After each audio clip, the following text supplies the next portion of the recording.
semen is of an extraordinary level of potency. You are using it to spill it on the JNU bed sheets, okay? If that's how you're using it, well, that's your compulsion. We have a biology, we cannot put it under the carpet, it's there. Body has its needs, as there is physical hunger, so there is sexuality, but to what extent is your choice. So in the yogic culture, this is called as virya. It is one of the most potent things. Obviously, it has a potency if you know how to explore.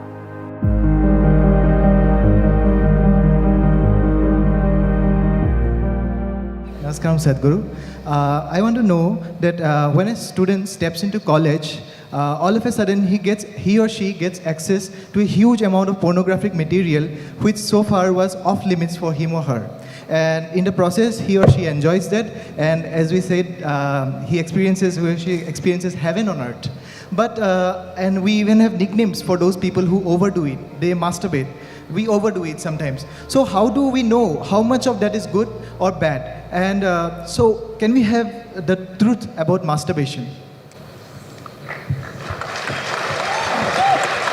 Oh, looks like a popular question, eh?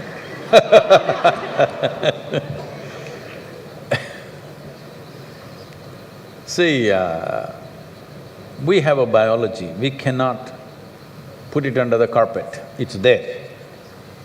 It's best we address it for what it is. But right now the problem in the world is, because certain religious institutions in the world took this attitude that the very biology of the human being is wrong, because of this, culture started hiding it under the carpet. Well, in this culture we never had it, but after the British came and left, we became more prudish than the British. But before that, if you look at our temples, all the outside temple art is all pornographic, if that's what you want to call it. But we don't call it pornographic, we are only talking about the various dimensions of human biology. Because we don't see it as wrong, but we see it as the periphery of life. If you stay there only, you will stay on the physical dimension forever, you will not explore anything else. So in the temple, always it's the periphery. You are supposed to look at that and understand it's the periphery of life and try to make an attempt to go deeper, but at the same time not to be in denial of it. Not to glorify it or not to be in denial of it is the most important thing. But in your college, watching these things on the whatever, your internet or whatever, people tell me that… somebody told me, I don't know if these percentages are correct. When I was asking, what is the content? I was trying to understand the internet and its content, what is the real content on the internet? They're telling me, you should know, they're telling me 70% of the content on the internet is pornography. Is it so? Is it so? You must be the expert.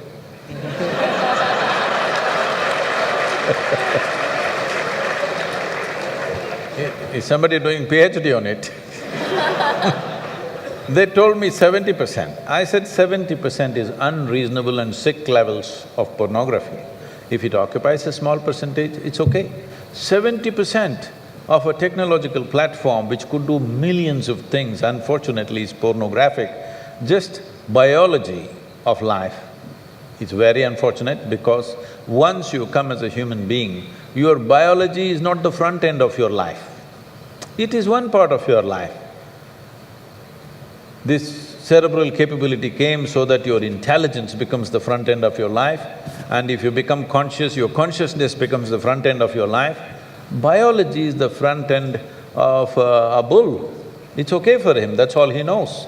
But biology should not be the front end of a human life, it is part of our life. We are not denying it. So, at a certain stage in your life, it's like this. A 95-year-old man went for a medical checkup with his doctor. The doctor did a thorough checkup and said, "Hey, old boy, you're doing great for 95, no problem with you." Then the old man asked, "Doctor, but what about my sex life?" Then the doctor looked at him and asked, thinking about it or talking about it?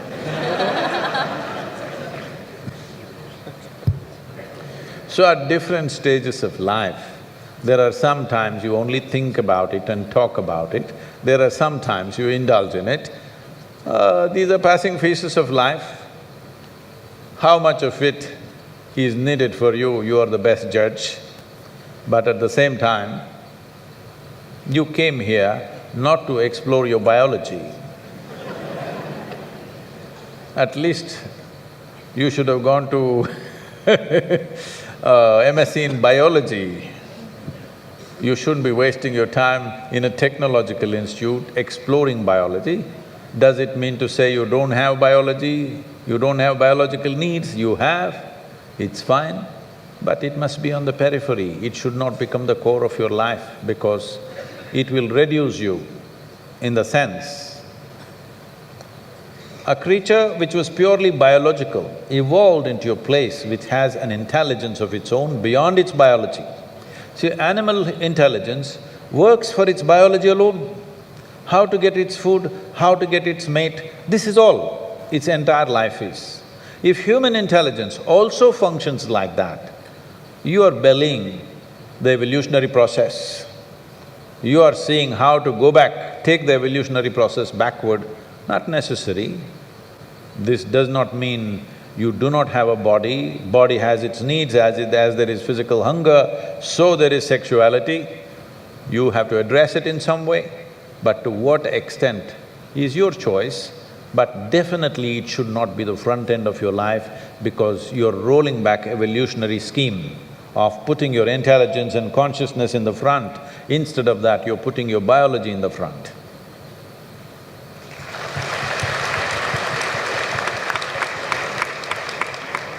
How important is a man's semen for physical, mental and spiritual well-being? Can wasting our semen damage us spiritually? Well, you know, semen is the basis of your physical existence, whether you're a man or a woman. You have come into existence because that is 50% of the ingredient, yes? Well, we have skin, we have epithelial cells, we have hair, we have many other aspects of body, you know, heart, liver, kidney, so many things. All these cells are of a certain potency in their own way. But semen is of an extraordinary level of potency, it can create a whole new life. Well, today you can take an epithelial cell and do a lot of things in a laboratory and maybe we can clone you, all right?